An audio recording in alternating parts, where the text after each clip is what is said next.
In the days when Rosie beckoned girls to join assembly lines, a mixture simply named undark made wristwatch faces shine, and women with star-spangled hearts sat faithfully in rows, bent to help the boys entrenched stave off those dark shadows.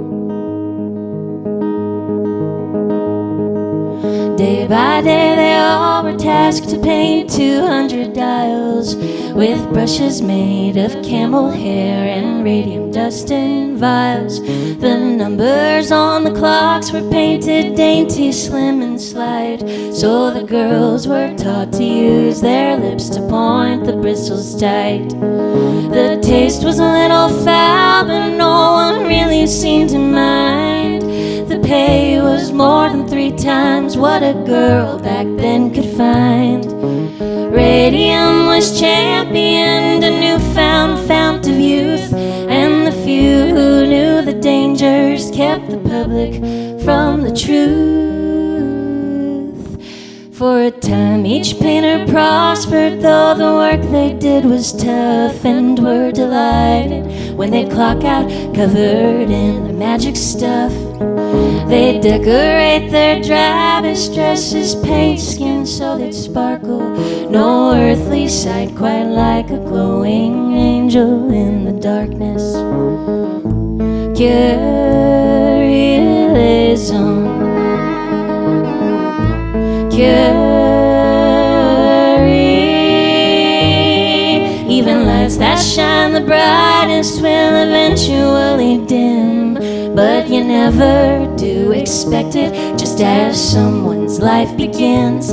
As each timepiece passed through nimble fingers, painters dreamed and planned, though they had in fact so very little time left on their hands. Soon these young girls ached as if they'd aged for 80 years, and radiating pain turned into radiating fear.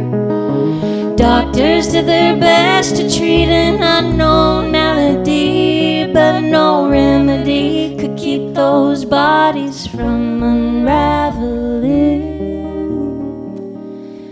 So aching turned to limping, and sore mouths began to bleed.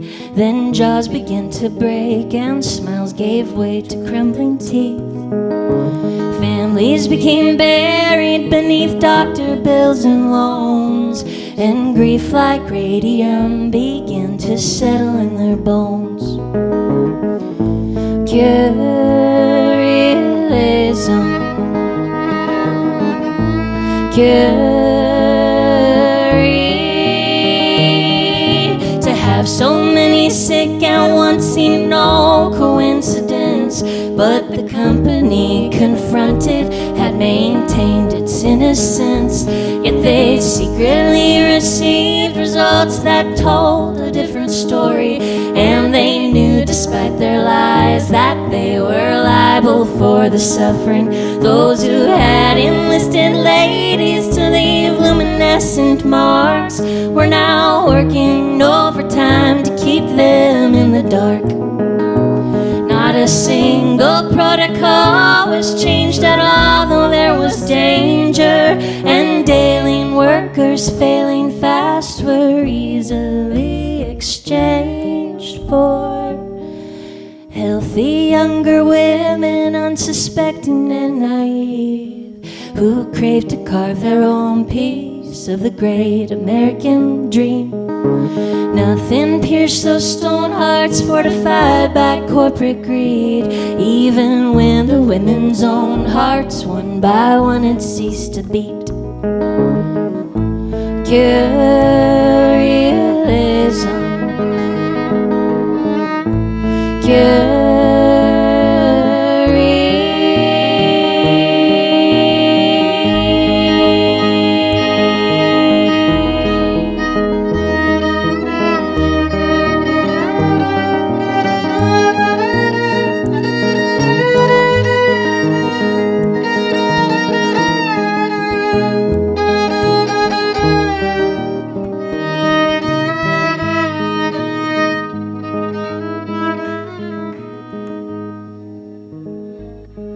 I wish that I could tell you that somebody'd found a cure, or that when the court case first came round, the crime was answered for. These women walked among the living, having one foot in the grave.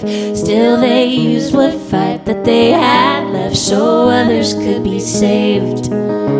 To this day no one can say how many lives were lost. Had they been sooner taken seriously, it might have cut the cost. You may claim women have been long since elevated in this world, but how can that be? Our ashes still speak louder than